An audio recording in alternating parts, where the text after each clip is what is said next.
welcome to another episode of Shopping for the Real You. I am Andrea Flommer, the author of the Amazon bestseller, Shopping for the Real You. And I'm back with my very good friend, Brigitte Nioche. Um, if you've been following our series, you know that Brigitte is multi-talented. She is a former textile designer. She owned her own boutique, and in her sort of retirement, and I say sort of for a reason because I'm going to tell you about that at the end of our interview. But in her retirement, she's been working with a wonderful organization in Manhattan called Bottomless Closet, where she helps young women, all aged women, who are re-entering the workforce. Some of these women have been domestically abused. Some are recently released from incarceration, but these are women getting back into the workforce. And what she does for them is what we're going to talk about today. She styles them, gives them an outfit from head to toe so that they can go for their first job interview. And then once they get a job, they get, what do they get? Three outfits? Is that it, Brigitte? Yeah, Until they get their first paycheck. So it's just so wonderful. And now she's going to share with us something about how she does that. And that's what we're going to talk about today, which is as a fashion stylist and consultant, um, how and where do you start with a new client when someone walks in the door and you're about to create an outfit for them? Uh, where do you start? What do you do? What do you uh, look for? okay. I look them over first, and to get an idea, and then we sit down first and talk a little bit because Oh, uh, I'm trying to find out about her personality and also what she likes. You see, everybody has likes and dislikes, and we need them to feel comfortable when they walk out. You see, it's not just that I dress them and they look good, and then they're wearing something that they're not feeling good in. That's not what it has to be. So basically, you talk to them. The first question is always, what do you like to wear? Skirts or dresses or pants? And most of the time, the answer is pants. That doesn't mean that sometimes they don't walk out in a dress, you see. But first, you go with that. And the main thing is that they feel comfortable in what they are getting in the end, you see, because that comfort carries over in the confidence they have during the interview. Yeah. So, so basically when she says pants, then the next question is, oh, what is your size? And, I mean, I can see she is at least a 16, and she would say, oh, 10 to 12, you see. And I said, oh, really? And so, we go to the 10 and 12 rack, and I take a down blazer and we try it on. And of course, it doesn't close, it's here. Yeah. And she says, oh, that fits. And I say, and I said to her, no, it doesn't. I said, look, the arms are too tight. It doesn't, it has to close. Really? You see, a lot of these women have no idea. They have worn jeans for years, mhm. and a jean and a top, so they have no idea. So then they look at me and say, really? I said, yeah, it has to close. And then I go up from there. And the next size, I mean, I take their real size of the rack. I say, now don't look at the size. Everybody cuts differently these days. I said, so just ignore the size. Yeah. And Good then from point. there, and then they try on and say, oh yeah, this feels much more comfortable. And then we find pants to visit and something to go under. And sometimes I say, why don't you try this dress on? Yeah. I mean, you have to be careful that you don't tell them what to do. You see, it has to come from them somehow, and that it goes for everybody. I mean, that's why I think often in the store when you buy something and the sales lady comes and says, oh, that looks wonderful on you. She's hardly looked aside. That is not what we have to do. We have to tell them, work with them, you see, and get to it. And sometimes when she tries the dress, she says, oh, that really looks nice, especially when they're small. They sometimes look better in a skirt and a dress. And she says, it's really great. So you have to gently lead them along, I call it. Beautiful. And the other thing is, you don't show them too many things, because if you show them too many things, they get confused. And some of them say to me, when I say, what about this? She said, oh, after I work with her a little bit, she says, oh, you know better than I. I'll try on what you say. Yeah. So it's gentle persuasion, I call it. Yeah. Beautiful. Same time showing them what looks good on them. Sometimes a lot of people like dark colors because they feel safe in dark colors, you see. So then, I try to throw something. Yeah, we all, by the way, feel safe in dark colors. And so then I try to throw something light in, or I say to them, look, you are a young person. You don't have to, wear all these dark clothes already. Let's try a white blouse, or let's try something red. And most of the time it works. Yeah. So it's getting their confidence by not pushing them, by not saying, oh, you should be wearing this, and this is very good for an interview, like, yeah, some people do. And I don't believe in that. You have to gently persuade them. Yeah. Uh, Beautiful. but That's just beautiful. I love that. Um, and then do you look at their, sort of personality, their persona? Does yeah, that come into play? yes, because some people can carry things off, and some people never want to do that, if you have a shy person, you can't give her something that's a little out, because she won't ever feel comfortable with it. Even if I say you look great, that won't do it, you see. And some people are kind of out there, and by their personality, and you can say to them, this huge handbag will look great on you. Oh, really? You think so? And they go with it. Yeah. So the That's personality has a lot to do with it. Yeah. that's And you have to kind of feel them out and see, where they go. And it's a very rewarding thing to do. Yeah. yeah, But carrying it over to other people, I mean, in general, when we speak about knowing your style, right. I think most people do know their style. They just don't feel more confident in themselves to know. And I mean, if I can suggest something to reassure each woman a little bit more, look at what you wear all the time. I don't mean sweatsuits, no? I mean real clothing. And it will tell you what your style is. You will gravitate most of the time towards what you like. And you will wear that again and again and again. And that is basically your style. You just have to say, I'm looking good in conventional blouses.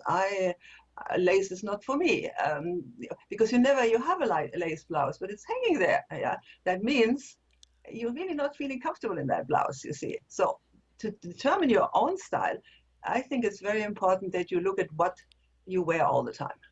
I so totally agree. And I find that with my clients too, is that many of the times they just need reassurance that they're going in the right direction. Exactly. And our world is very confusing for people. You have the magazines, you have the people on TV, you have even advice on television, and all that confuses people. You see, you just That's also right. have to become sure enough to say, that's not my style. That's exactly My right. style. You see, and your style is really reinforced by what you feel comfortable in. If it's pants, well, then you always wear pants. If you don't like short skirts, which I don't wear anymore, so most of the time I'm in a pair of pants, Yeah, and so then you should just go with that, and also then you feel comfortable, and you don't have any doubts in your mind, and you can spend your time on and thoughts on other things than what's my style and what am I going to wear next. great. And then how much does lifestyle come into this? Because Of I course, mean, you're dressing them to go for a job interview, but you're also trying to encourage them to think about what they of, wear outside. yeah, yeah. I mean, I think many, many times when you go somewhere and you see how the women are dressed on the jobs, it's really not for the job. And they have the job already. I mean, Mhm, yesterday I went to the bank, and the bank, I mean, has a very distinguisut look, how you dress. mhm, mhm. She knows that. That girl had such tight pants. I mean, if she had her underpants on, it would have been the same thing. Yeah. You see, that is not professional. And then when you buy a suit and the pants are so tight, well, no, they're not for your job, you see. That's right. There is a wonderful, I think you know about it, that organization called Rent a Runway. Yes. Hmm. And for example, somebody is a lawyer. They can actually subscribe to that system for $150 a month, and they get, I think, 6 outfits for that. And then you can choose then only the clothes that are good for your job. Let's say you're a banker, you wear suits. Yeah, Right. you don't have to buy them, and that's a lot cheaper than having to buy them and wear them again and again, and That's get right. sick of. Yeah, so that's. But lifestyle definitely comes into it. Yeah. If you work in the entertainment business, that's why we ask the first question we always ask: what job are you going for? You see, because if somebody goes in the entertainment business, well, they have to look a little bit more up to date and interesting. Or for a sales position at Macy's. You see, you have to have, even if it's just a scarf or the jewelry, but something has to be fashionable about you. Yeah, so it does have to do that has, but that is over here. You don't have to have your whole lifestyle Right. being dressed that way. You know, that's really just for your work environment. And if you don't have to go to work, or you're an artist or something, then you can really wear what you like at all times. Yeah. Right. But lifestyle has something to do with it. If you travel a lot, for example, you buy different clothes than if you live on the beach. Yeah. So yes, lifestyle is an important question.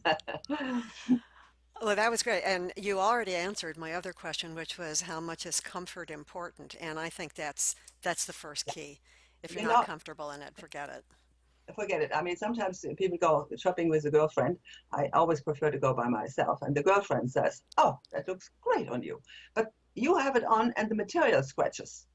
Hmm. It's not great on you. You can't buy that, you see, because the comfort is not just that, it has to be comfortable in every aspect, you see. And if the material scratches, it can be wonderful. You can't have it, you see. Or if the sleeves, if you're not comfortable with three-quarter sleeves, no, yeah, that's where the comfort comes from, that you have to, and you know, you feel it when you slip something on. Yeah.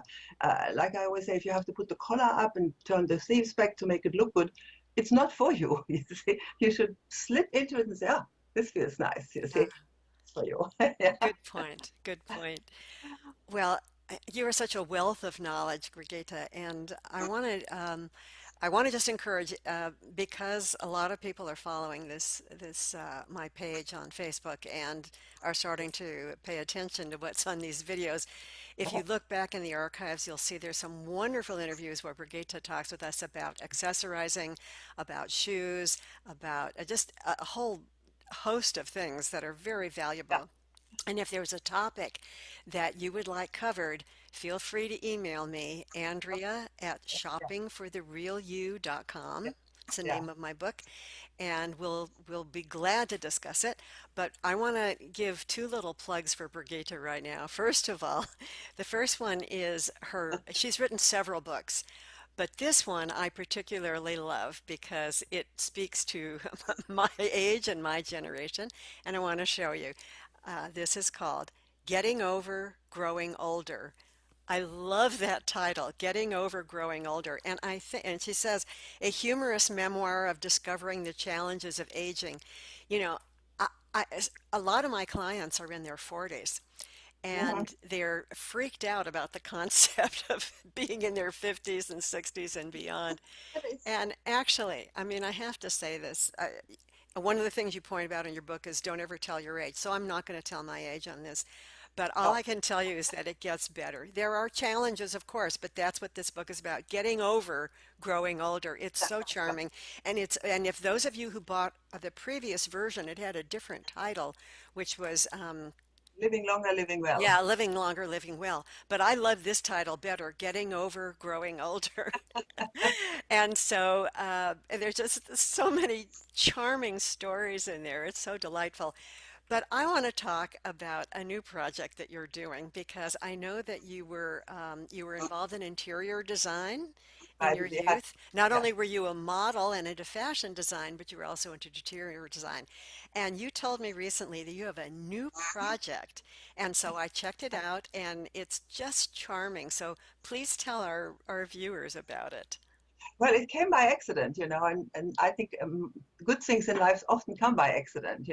I had years ago made some tables with broken plates, and I was thinking of this again, and I thought to myself, but I can't be schlepping tables around, that's a little big, yeah. So then I thought, but it would be very nice if you create something and you put it on the wall.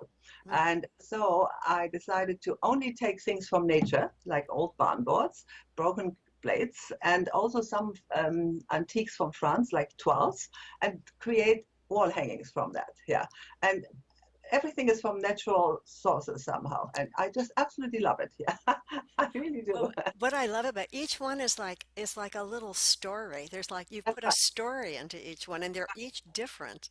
Yeah, And that's I right. know you only have a few of them. I mean, I'm seeing some of them behind you now, but I Yeah, know you only have a few up on the website. I hope you put more up. But please give us the website. the website is www. Um, reflection. singular, of And it's nature.com. and I remember it's reflection dash of Of dash nature dot nature. com. Yeah. Yeah. And it's just a lot of fun, and I think it brings the outside world, the natural world, into our homes, and it's Mhm. very soothing and calming. So Yeah. thank Yeah. you for mentioning. You have some interesting ones with some beautiful antique plates that are cracked pottery. Right, right, right. And they're quite, one of the things I did, I had some beautiful bowls that I loved and they broke. And I've put them in my garden, Oh yeah, little pieces right, of them like artifacts. right, So right. when I looked at those pictures, they resonated. I thought that's really Yeah, charming. yeah. Now I'm just updating the XS. I worked on it before I spoke to you, and we're putting more on because I wasn't quite Okay. ready but you wanted to see it, so I sent it to you. But we, you know, um, putting more up there so Right. that there's bigger choice. And everyone is only once, so that's Yeah, not, that's yeah, one a single that's right. time. So I told you she was multi-talented. So Brigitte Nioche, I want to thank you so much for joining us again on Shopping for the Real You. And again, the book is Getting Over Growing Older. Her new website is reflection-of-nature.com. Thank you so And much. and we'll see you again soon. I am Andrea Flommer with Shopping for the Real You. Bye-bye. Don't forget to read Andrea's book. It's fantastic as well. Thank you Lots so lots of much. good ideas and help in there. Thank you. Thank you Thank you, again. Kevin. Bye bye. Bye-bye. Bye.